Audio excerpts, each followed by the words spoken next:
विश्वं दर्पण दृश्यमान नगरी तुल्यं निजान्तर्गतं पश्यन्नात्मनि मायया बहिर्वोधभूतं यथा निद्रया यः साक्षात् कुरुते प्रबोधसमये स्वात्मानम् एवाद्वयं तस्मै श्रीगुरुमूर्तये नमः। इदं श्रीदक्षिणामूर्तये अशुभानि निराचष्टे तनोति शुभसन्तितं स्मृतिमात्रेण यत् पुंसां ब्रह्म तन्मङ्गलं परम् अति कल्याण रूपत्वात् नित्य कल्याण संश्रयात् स्मर्तृणाम बदत्वाच ब्रह्म तन्मंगलम विदुः। ओम। पिछले वीडियो में हमने अहमर्थ एवं शुद्ध साक्षी के बारे में बता रहे थे। ठीक है, अहमर्थ और शुद्ध साक्षी के बारे में बता रहे थे। उसके आगे क्या है, अब देखो ज्ञान। अब देखिए ज्ञान के विभाग देख लो, बनाओ। एक क्या है, एक बनने वाला ज्ञान है ये क्या, ये कर्म से मिला हुआ है। ठीक है, दूसरा होने वाला ज्ञान है, ये काल और द्रव्य से मिला हुआ है। और वही तीसरा शुद्ध ज्ञान है। ठीक है, वो देश काल द्रव्य की कल्पना से विमुक्त है। यही शुद्ध ज्ञान का स्वरूप है, आपका आत्मा है। ठीक है, देह, इंद्रियां, अंतःकरण, इनके विभाग स्थूल, सूक्ष्म, कारण देह तथा अन्नमय आदि जितने 5 कोश हैं, इनके अनुभव की जागृदादि अवस्थाएं, इन सबके धर्म और धर्मी अभिमानी, इन सबका संघात तथा उस संघात को मैं मेरा मानने वाला परिच्छिन्न भासमान अहम, ये सब अहमर्थ की ही व्याख्या है। इसी अहमर्थ को जीव भी कहा जाता है। अब ये जो दृश्य नाम की वस्तु है, देश काल वस्तु वाली, अनेक आकार वाली, वृत्ति वाली, अभिमान वाली, वो कभी भासती है, कभी नहीं भासती, वो बदलती रहती है। पूर्व संस्कार से विचित्र विचित्र रूप धारण करती रहती है। वर्तमान संस्कार से उत्तर रूप धारण करती है। एक संस्कार के धक्के से दूसरी वासनाएं वाली प्रतीत हो जाती है। ठीक है, दृश्य प्रतीत होते रहते हैं और संवित एक रस बनी रहती है। इसका अभिप्राय क्या हुआ कि जो भी दृश्य है वो इदम वृत्ति का विषय है, और जो भी इदमाकारता को ग्रहण करते ज्ञात होता है वो दृश्य है। ठीक है, जो अनिदम है वो संवित है। अहमर्थ भी ज्ञात होता है, वो इदम अंश के ज्ञान पूर्वक ही ज्ञात होता है। ठीक है, अब इदंता नास्क्रंदित, ठीक है, इदंता नास्क्रंदित जो है, मतलब इदंता से जो आस्कंदित है, मतलब जो इदंता से अनाक्रांत, इदंता से अनाक्रांत तथा इदंता से अंस्पृष्ट। ठीक है, अंस्पृष्ट मतलब जो उससे अनिदम है, जो अनिदम है वो संबित इदंता के सब दोषों से रहित है। ठीक है, इदंता में काल है, अनिदम में काल नहीं है। इदंता में देश है, अनिदम में देश नहीं है। इदंता में वस्तु है, अनिदम में वस्तु नहीं है। इसी प्रकार इदंता में कर्म है, सुख है, दुख है, परिवर्तन है, प्रमा है, भ्रम है, और अनिदम में ये सब कुछ नहीं है। मतलब इदम पर प्रकाश है, विषय है, आश्रित है, पराधीन सत्ता वाला है। जो अनिदम है स्वयं प्रकाश, अविषय, सर्वाश्रय और स्वतंत्र सत्ता वाला है। इन विपरीत धर्मों वाले पदार्थों में धर्मांतर का अभ्यास अविवेक से ही सिद्ध है, अन्यथा नहीं। और वो अविवेक भी क्यों है, तो वो भी अविवेक से ही है, क्यों, अविवेक का कोई कारण नहीं होता। इस प्रकार अविवेक से जो अहम इदम रूप अहमर्थ है, वही विवेक के प्रकाश में इदंता का बाध कर देने पर शुद्ध संवित रूप में उपलब्ध होता है। यही प्रत्येक का प्रत्यगात्मा है। ठीक है, ये जो प्रत्यज्ञ आत्मा है शुद्ध संबित स्वरूप है, वो प्रकाश स्वरूप है, स्वयं प्रकाश है। अपने ज्ञान के लिए उसे किसी अन्य ज्ञान की आवश्यकता नहीं है। सूर्य की भांति वो सदैव प्रकाशित रहता है। देश काल वस्तु व्यक्ति परिस्थिति कार्य कारण कर्म भोग जीव ईश्वर सब उसी के प्रकाश से प्रकाश में प्रकाशित होते हैं। घड़ी को देखने के लिए आंख का सहारा अपेक्षित, आंख को देखने के लिए मन का सहारा अपेक्षित है। शत्रु मित्र को देखने के लिए बुद्धि का सहारा चाहिए। बुद्धि की जागृदादि अवस्थाओं को देखने के लिए उपयुक्त किसी सहारे की अपेक्षा नहीं है। उन्हें प्रत्यगात्मा सीधे ही प्रकाशित करता है, इसलिए इसको साक्षी कहते हैं। बताया था पहले कि साक्षात पश्यति इति साक्षी, जो बिना सूर्य आदि के प्रकाश के, बिना चक्षु आदि इंद्रियों के, बिना बुद्धि वृत्ति के, बिना अविद्या के, बिना भासमान अहम के, बिना अपने से इतर की अपेक्षा किए प्रत्यक्ष परोक्ष अपरोक्ष से विलक्षण साक्षात अपरोक्ष रूप में प्रकाशमान हो, वो स्वयं प्रकाश चेतन आत्मा साक्षी है। ठीक है। अभी जैसे बोलते हैं कि विषय क्या है, प्रत्यक्ष है और स्वर्ग आदि परोक्ष है, बुद्धि मन इंद्रियादि क्या अपरोक्ष है, और आत्मा मैं साक्षात अपरोक्ष है, वो भी साक्षात अपरोक्ष है। क्यों? जैसे आत्मा साक्षात अपरोक्ष है, उसी प्रकार ब्रह्म भी साक्षात अपरोक्ष है। वृहदारण्यक श्रुति बोलती है यत साक्षात अपरोक्षात ब्रह्म, 3-4-1, अतः वो आत्मा से अभिन्न है। ठीक है। जिस समय ये आत्मा काल का प्रकाशन करता है उस समय इसको नित्य कहते हैं, और जब देश को प्रकाशता है तब इसको व्यापक कहते हैं। इसी प्रकार ये संपूर्ण कार्य कारण को प्रकाशता है तब इसको सर्वात्मा कहते हैं। परंतु स्वयं जो यह आत्मा स्वयं प्रकाश ही है, वो देखता सबको है परंतु स्वयं दृश्य नहीं होता, और दृश्य न होने पर भी इनके अस्तित्व में कभी कोई संदेह नहीं होता है। भामतीकार इसीलिए बोलते हैं, क्या बोलते हैं, अवेदत्वे सति अपरोक्षत्वम स्वयं प्रकाश लक्षणम, भामतीकार बोल रहे हैं। ठीक है। उसके बाद आप अपने को निशंक अनुभव करो। दुनिया में कोई माई का लाल अपने मैं के अभाव का अनुभव नहीं कर सकता है। ये ओपन चुनौती है सबके लिए। भगवान शंकराचार्य क्या बोलते हैं, नहीं कश्चित प्रतीयात ना हम स्मृति। समझ गए? अपने अभाव का अनुभव आप नहीं कर सकते। ओपन चैलेंज है ये स्वयं प्रकाश आत्मा कूटस्थ है। कूट शब्द का अर्थ क्या है, पर्वत का शिखर, लोहार सुनार का एरन तथा झूठ जो कूट की तरह स्थित है उसे कूटस्थ बोलते हैं। समझ गए?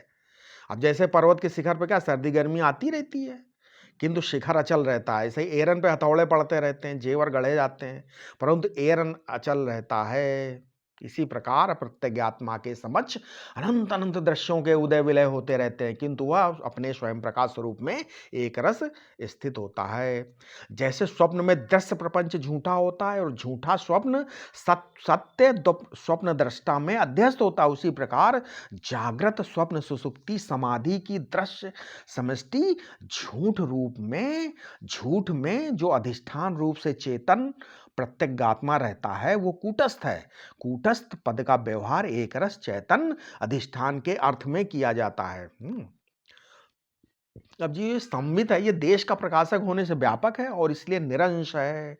कूटस्थ होने से वो काल के प्रवाह से परिच्छेद से मुक्त है, स्वयं प्रकाश होने से वो विषय प्रवाह के परिच्छेद से मुक्त है, और निरंश होने से वो देश के प्रवाह से परिच्छेद से देश प्रवाह के परिच्छेद से मुक्त है। इस प्रकार संवित रूप जो साक्षी है वो देश काल वस्तु के परिच्छेद से विनिर्मुक्त ब्रह्म है। वो वस्तुओं में सत्ता सामान्य रूप से अनुगत होने से वो एक सन्मात्र वस्तु है, सब ज्ञानों में अनुगत होने से चिन्मात्र वस्तु, और सब सुखों में अनुगत होने से एक आनंदमात्र वस्तु है। सब और एक का परस्पर विरोध उसमें नहीं है, स्वप्न सृष्टि की भांति, इसलिए वो अद्वितीय है। अतः वो संवित ही सच्चिदानंद रूप अद्वितीय ब्रह्म है। अब साक्षी के बारे में निम्नलिखित बातें मैं बता रहा हूं, वो बातें स्मरण रखनी चाहिए। जैसे साक्षी में देशगत लंबाई चौड़ाई नहीं होती। लंबाई चौड़ाई का प्रकाशक साक्षी होता है। किसी देश में देश विशेष में साक्षी नहीं रहता, स्वयं देश साक्षी में रहता। समझ गए? साक्षी में कालगत उम्र नहीं होती। 150 उम्र की उम्र का ज्ञान साक्षी से होता है। किसी काल विशेष में साक्षी नहीं रहता, स्वयं काल साक्षी में रहता। साक्षी में द्रव्यगत वजन नहीं होता, साक्षी द्रव्य का साक्षी है। ठीक है? द्रव्य साक्षी की सत्ता में कल्पित है। साक्षी में सजाति विजाति स्वगत भेद नहीं होता। साक्षी भेद मात्र का साक्षी, अतः साक्षी अभेद स्वरूप है। साक्षी कभी दृश्य नहीं हो सकता, किंतु दृश्य साक्षी से भिन्न भी नहीं रह सकता। इसलिए तीनों देह, पांचों कोश, तीनों अवस्थाएं, समस्त अधिभूत अधिदेव अध्यात्म सृष्टि कोई भी साक्षी नहीं हो सकते, यद्यपि साक्षी के द्वारा ही ये प्रकाशित होते हैं। अहमर्थ भी प्रकाश होने से साक्षी नहीं है, ईश्वर भी बीज विशिष्ट होने से साक्षी नहीं है। फिर मैं बोल रहा हूं, ईश्वर भी साक्षी नहीं है क्योंकि वो बीज विशिष्ट है। अंतःकरण रूप अंकुर कल्पना से विशिष्ट साक्षी जीव अहमर्थ है, और माया रूप बीज कल्पना से विशिष्ट साक्षी ईश्वर है। स्वयं साक्षी निर्विशेष सन्मात्र चिन्मात्र आनंद मात्र अद्वितीय ब्रह्म है। साक्षी का कोई कारण नहीं होता, साक्षी का कोई कार्य नहीं होता, साक्षी कार्य कारण का साक्षी है। और साक्षी अनेक नहीं हो सकता, अन्यथा वे परस्पर दृश्य हो जाएंगे। इसलिए प्रति शरीर साक्षी भिन्न नहीं है। ठीक है, जो हर एक शरीर में साक्षी है वो एक ही है, भिन्न नहीं है। साक्षी सुखी दुखी अथवा अभिमानी नहीं हो सकता। संपूर्ण अहमर्थ का प्रकाशक है साक्षी। साक्षी देश में या किसी कोश में या किसी अवस्था में नहीं रहता, उल्टे सभी देश कोश अवस्थाएं साक्षी में साक्षी द्वारा भासमान होते हैं। संपूर्ण प्रपंच का प्रकाशक और अधिष्ठान साक्षी चेतन ही है, क्योंकि साक्षी से भिन्न कोई अनुभव नहीं है। अहमर्थ में इदंता का निषेध कर देने पर साक्षी ही उपलब्ध होता है, अतः साक्षी अहमर्थ से विलक्षण है, किंतु अहमर्थ साक्षी से पृथक नहीं है। अब यहां पर एक चीज और बताने वाली है, बीज और जीव। लोग बोलते हैं बीज और जीव में कंफ्यूजन है। ठीक है, ये बीज और जीव क्या है? इस जितना भी ये विश्व प्रपंच है, इसमें ब्रह्मा से लेकर कीट पतंग पर्यंत ऐसा कोई प्राणी नहीं है जो दुख से परहेज न करता हो और उससे बचने का यत्न करता हो, है ना। यत्न, हर आदमी दुख से बचने का प्रयत्न करता है। ठीक है, बिना सीखे सिखाए ही स्वाभाविक ही सबकी मृत्यु अज्ञान और दुख से अरुचि होती है। अगर विचार करें तो दुख बीत गया, उससे छूटने का कोई प्रश्न नहीं। जो प्रतीत हो रहा है वो बीतता जा रहा है, और जो आने वाला है वो ज्ञात नहीं है। फिर दुख से छूटने का क्या अर्थ हुआ?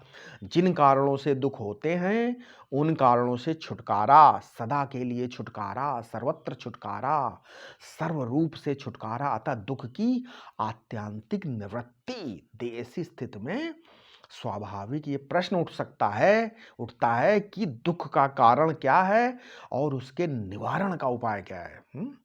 अब देह के साथ ही दुख होता है कि नहीं होता उदय? और जन्म मरण दोनों में दुख अनुभव होता है। रोग वियोग भोग संयोग अनुकूल प्रतिकूल सब देह के संबंध से ही होता है। स्वाधीनता पराधीनता इसी के साथ लगी हुई है। धर्म कर्म अवस्था स्थिति है, सब देह के ही कच्चे बच्चे हैं। ठीक है, इस देह का संबंध ही दुख का हेतु। और संबंध क्या है? मैं मेरे रूप में इसको स्वीकार करना, अपने स्वरूप का विवेक करें और अपने देह से अलग समझें।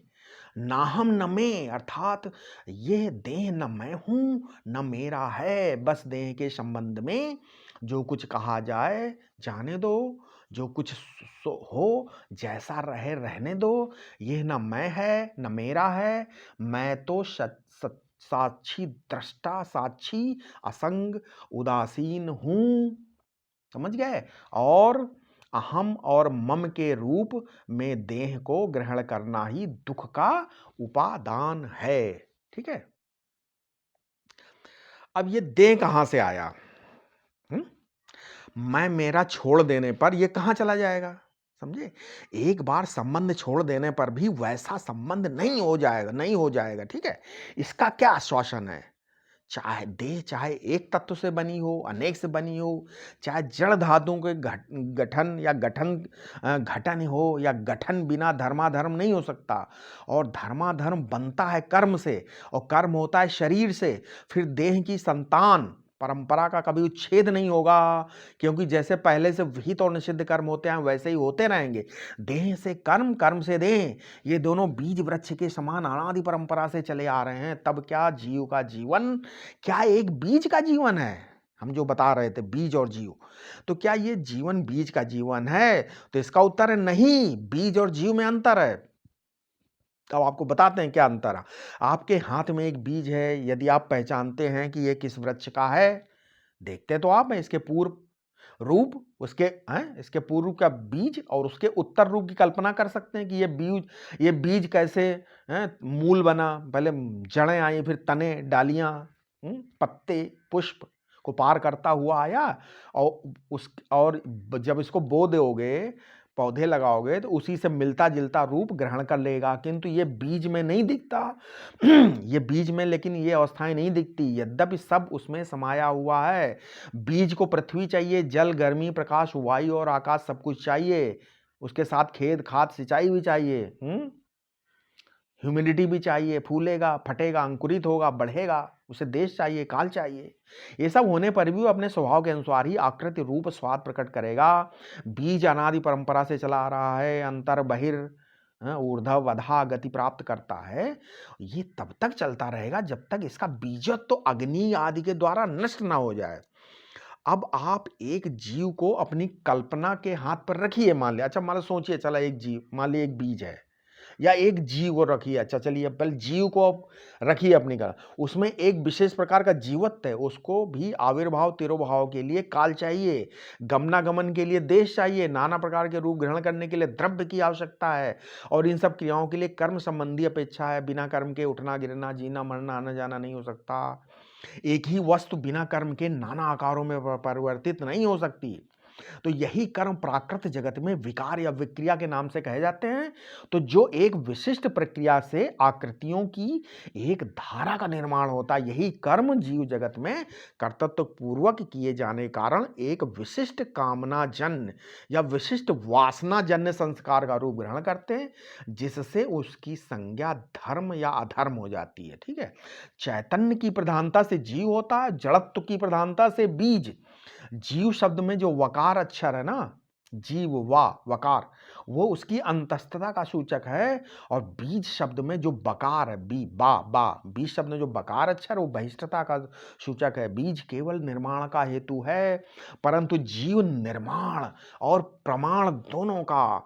बीज की शक्तियां केवल भौतिक द्रव्य में रहती, जबकि जीव की भौतिक और अभौतिक दोनों में रहती हैं। जीव के बहिर्करण और अंतःकरण दोनों जागृत रहते हैं, परंतु बीज के करण मूर्छित रहते हैं। बीज में धर्माधर्म की उत्पत्ति नहीं होती, परंतु जीव प्रमाण वृत्ति का आधार होने के कारण एवं कर्म में स्वतंत्र होने के कारण धर्माधर्म का आधार बनता है। बीज भोग्य अंश प्रधान है, तो जीव भोक्तृत्व अंश प्रधान है। जीव जीव अगर भोग्य अंश प्रधान है, तो जीव भोक्तृ अंश प्रधान है। ठीक है, इसलिए जीव का सुख दुख जागृत है और बीज का सुषुप्त। जीव अपने धर्माधर्म के कारण ऊर्ध्व और अधोगति को प्राप्त करता है, तो बीज प्रकृति की स्वाभाविक धारा में विवश होकर, ठीक है। तो जीव की प्रकृति के राज्य में ऊर्ध्व सोत्र, तिर्यक सोत्र और अधः सोत्र 3 प्रकार के होते हैं। पहले दोनों में जड़त्व की प्रधानता होती, धर्माधर्म का ज्ञान नहीं रहता, परंतु अधः सोत्र जो मनुष्य योनि है ना, उस उन्नति की पूर्णता हो जाती है, तो मनुष्य योनि प्राप्त होती है।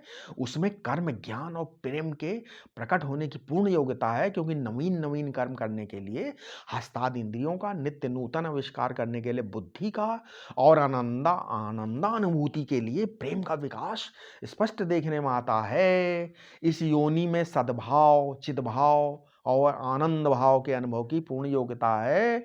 ये अपने अंतःकरण में विद्या और कर्म का संस्कार धारण करता है, और पूर्व प्रज्ञा का उदय भी देखने में आता है।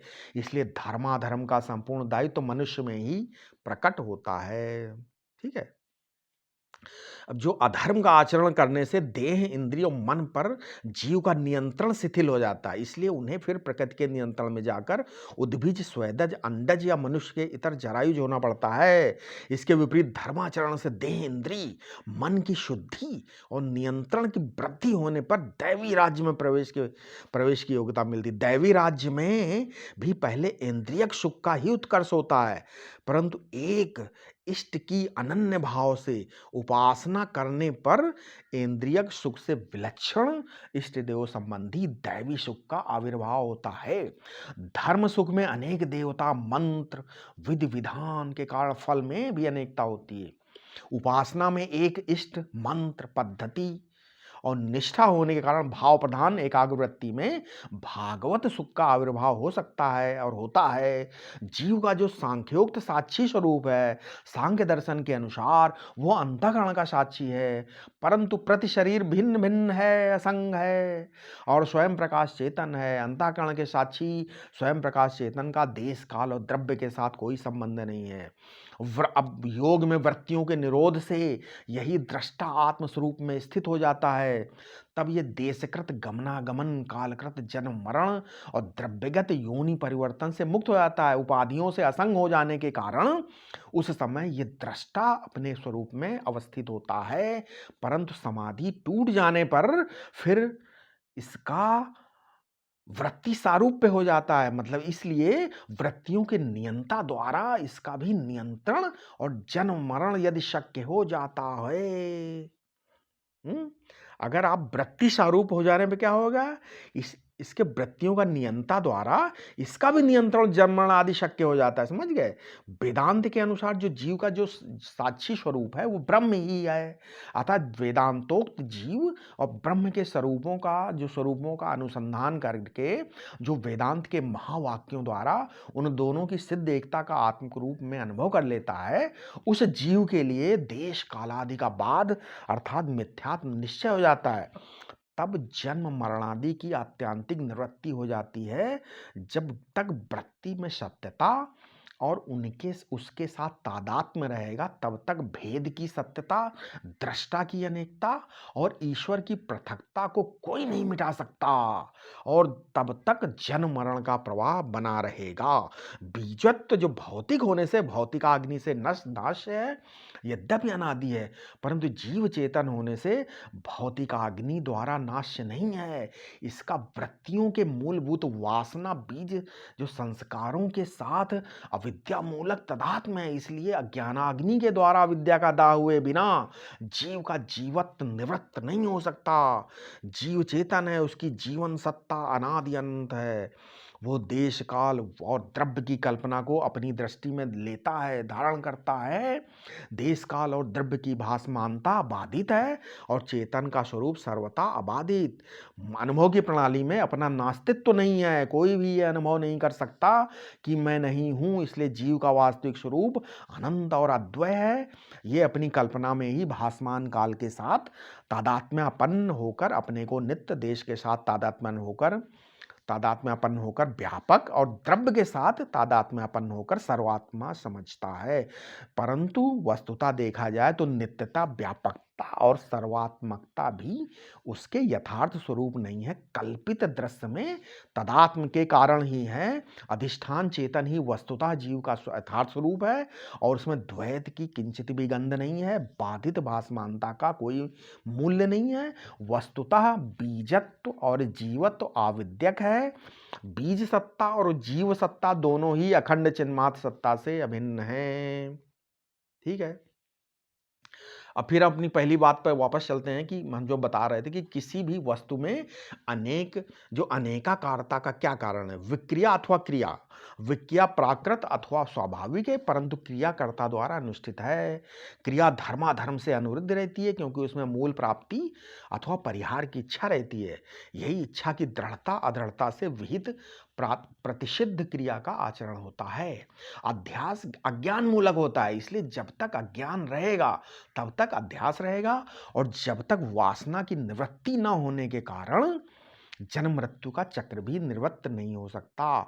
इस चक्र की निवृत्ति के लिए वेदांत ज्ञान की अपेक्षा है। यदि काल की प्रधानता से जन्म मरण, देश की प्रधानता से गमनागमन और द्रव्य की प्रधानता से योनि परिवर्तन ईश्वर द्वारा नियंत्रित कर्मफल न होता और अज्ञानी जीव इस फल को भोगने के लिए बाध्य न होता, तो तत्वमसादिवाद जो तत्वमस्य आदि महावाक्य जन्य ज्ञान की आवश्यकता भी ना होती और संपूर्ण वेदांत का श्रवण मनन निधिध्यासन व्यर्थ हो जाता। अतएव जाता ब्रह्मात्मिक ज्ञान की आवश्यकता ही इसकी निवृत्ति के लिए है। समझे? अब जब तक हेतु और फल का आग्रह है, मंडूक कारिका में क्या है बताया गया कि जब तक हेतु और फल का आग्रह है तब तक संसार विस्तीर्ण है। हेतु और फल के आवेश के क्षीण होने पर विद्वान संसार को प्राप्त नहीं होता। ठीक है, अब क्या है कि जब ब्रह्मात्मिक ज्ञान से अज्ञान मूलक कर्तृत्व भोक्तत्व संसारित्व परिच्छिन्नत्व आदि बाधित हो जाते हैं, तब जन्म मरण गमनागमन आदि अनर्थमय संसार की निवृत्ति हो जाती है। इसलिए तत्व ज्ञान से पूर्व पुनर्जन्म और परलोक को न मानना वेदांत विद्या से विमुख करने वाला है और घोर अनर्थ में फंसाने वाला है।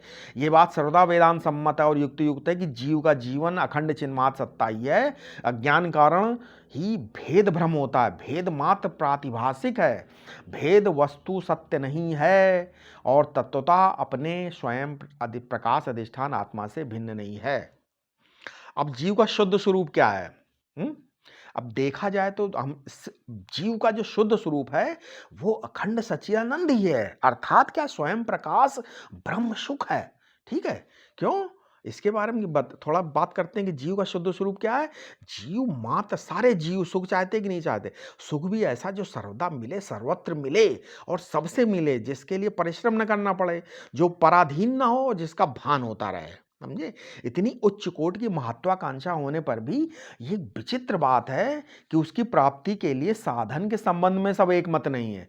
कोई किसी देश में पहुंचकर सुखी होने का विश्वास करता है, कोई परिस्थिति उत्पन्न करके सुखी होने की चेष्टा कर रहे हैं, कोई किसी वस्तु की प्राप्ति के लिए क्रियाशील है, कोई लोग हितकारी श्रम की प्रतिष्ठा में लगे हुए हैं, कोई हाथ जोड़ किसी दूसरे से सुख की भिक्षा मांग रहे हैं, तो कोई चेतना शून्य होने पर उपक्रम कर रहे हैं। जितने जीव उतनी मति और उतने ही मत हैं। जैसे कुएं में भांग पड़ गई, सुख के लिए भोग करें सही, अब सुख के लिए भोग करें कि संयम? ठीक, कंफ्यूजन कि सुख के लिए क्या करें, भोग करें कि संयम करें, त्याग करें कि संग्रह करें, कर्म करें कि संन्यास, नाचे कूदे की समाधि लगाएं, किसी की स्मृति करें या सबका विस्मरण कर दें, समाधि लगाएं, है ना, होश में रहें कि बेहोश हो जाए। इस इतने मतभेद का एक ही कारण है कि जो सुख हम चाहते हैं उसका ठीक ठीक स्वरूप हमें निश्चित नहीं किया है हमने। तभी हम तो तात्कालिक अपूर्ण और श्रम साध्य स्थित परिधीनता आदि में ही अपना इष्ट सुख मिलने की भ्रांति से ग्रस्त हो रहे हैं हम लोग, और शांति के स्थान पर श्रांत क्लांति का अनुभव कर रहे हैं। ठीक है, अब सीमित देश काल में सीमित वस्तु व्यक्ति और श्रम से सीमित चित्रवृत्ति में सीमित भोक्ता अहम को असीम सुख की प्राप्ति नहीं हो सकती। आप चाहे श्रम असीम नहीं हो सकता, क्योंकि श्रम की प्रतिक्रिया विश्राम है, वो चाहे सुषुप्ति हो या समाधि। जिसे आप अपने इष्ट सुख के रूप में पहचान रहे हैं, उसे आप इस कसौटी पर परखिए, क्या ये अभी है? क्या ये यही है? क्या वो यही है? क्या वो अनायास सिद्ध है? क्या वो अपराधीन है? क्या वो नित्य भासमान है? जो सुख अभी है यही है, यही है, हैं? अनायास सिद्ध है, अपराधीन है, नित्य भासमान वही अपरोक्ष ही है, किंतु भूल से उसे पहचानते नहीं हैं और उसके लिए आयास स्थिति कृपा की अपेक्षा की प्रतीक्षा करते हैं। ये एक बौद्धिक असंगति है, असमंजस विचार है और भ्रांति का विलास है। इष्ट सुख की प्राप्ति के लिए यही दूर होना चाहिए। वस्तुतः हम भासमान सुख चाहते हैं, क्योंकि सुख की परोक्ष सत्ता नहीं होती। सुख जब होता है तब परोक्ष ही होता है, प्रमाण प्रमेय के व्यवहार से होने वाली अपरोक्षता नहीं। साक्षी भास अपरोक्षता, साक्षी स्वयं गुण सुख स्वरूप है, किंतु अविद्यावृत्ति से अर्थात अपनी ब्रह्मता का ज्ञान न होने के कारण सुख को अन्य रूप से प्रकाशित करता है। इसी से भाष्यगत अवस्थाओं के परिवर्तन के कारण सुख का भी परिवर्तन मान लेता है वो, और जागृदादि वृत्तियों से तदात्म्यापन्न होकर अपने को कभी सुखी और कभी दुखी मानने लगता है। तो अब यहाँ विचार करने योग्य ये बात है कि हम चित्रवृत्तियों के किसी सविषय निर्विषय आकार विशेष को ही तो सुख नहीं मानने लगते। यदि ऐसा है तो वो आकार विशेष औपाधिक होगा, कालिक होगा, दैशिक होता है ना, इसलिए आकार विशेष से सुख की उपलब्धि भ्रांति सिद्ध होगी। इसलिए तत्व दृष्टि से सुख भानमात्र ब्रह्म है। व्यवहारिक सुख की क्षणिकता से भानमात्र सुख अर्थात ब्रह्म क्षणिक सुख ब्रह्म क्षणिक नहीं हो सकता, क्योंकि क्षणिकता उपलब्धि का विषय है और सुख उपलब्धि स्वरूप अकाल आदेश और अविषय है। इस प्रकार तात्पर्य क्या हुआ कि उपलब्धि ही ब्रह्म है और ब्रह्म अविनाशी सत सर्वभाषक सर्वावभाषक परिपूर्ण चित अथवा जीव मात्र का इष्ट और सुख स्वरूप प्रज्ञान ही है। किस देश में किस काल किस देश में, किस काल में, किस स्थिति में, किस श्रम रूप में, श्रम से, बिना श्रम से, हैं? होश में, बेहोशी में, किसी आकार, आकरा भाव की उपलब्धि हो रही, इससे उस प्रज्ञान स्वरूप सुख का कोई प्रयोजन नहीं है। वे सभी उपलब्धियां जो हैं, ये प्रज्ञान मात्र से भिन्न तो हैं ही नहीं, परिणाम भी नहीं है। प्रज्ञान के तात्विक जो रूप से विपरीत वर्तने के कारण उन्हें विवर्त तो कहा जा सकता है, परंतु परमार्थता वे सब प्रज्ञान ब्रह्म स्वरूप ही हैं। अब प्रज्ञान क्या होता है? बोले प्रकृष्ट ज्ञान, शुद्ध ज्ञान। लोक व्यवहार में ज्ञान शब्द का व्यवहार ज्ञाता और ज्ञेय से युक्त अर्थ में ही होता है। ज्ञाता ज्ञान ज्ञेय की त्रिपुटी लोक व्यवहार में सर्वत्र विद्यमान रहती है। लोक का ऐसा कोई ज्ञान नहीं है जिसका कोई न कोई विषय हो ना हो, और न कोई अभिमानी ज्ञाता न हो। वास्तव में तो एक ज्ञान ही ज्ञाता ज्ञान ज्ञेय तीनों रूप में व्यवहृत होता है। यद फिर भी अद्वैत ज्ञान के बिना द्वैत का मिथ्या तो नहीं होता, और ज्ञान की केवलता आवृत रहती है। ठीक है। अब अज्ञान दशा में भासमान ये त्रिपुटी ज्ञान में आरोपित अशुद्धि है। अच्छा, इस अशुद्धि के निराकरण के लिए ज्ञान के शुद्ध स्वरूप प्रज्ञान का निरूपण आवश्यक हो गया है। क्यों? क्योंकि वस्तुतः ज्ञान ज्ञेय सापेक्ष नहीं, क्योंकि ज्ञान ज्ञेय के अभाव को भी प्रकाशित करता है। अभाव अधिष्ठान से भिन्न कोई वस्तु नहीं है। ठीक है। अधिष्ठान के अज्ञान पर्यंत ही उसकी भिन्नता रहती है। समझ गए? अब आगे इसके बारे में थोड़ा ज्ञान ज्ञाता ज्ञेय ज्ञा के बारे में हम अब अगले वीडियो में आपको बताएंगे विस्तार पूर्वक। ठीक है। ज्ञाता ज्ञान और ज्ञेय क्या है। ठीक है। समझ में आ गया? ओम शांति।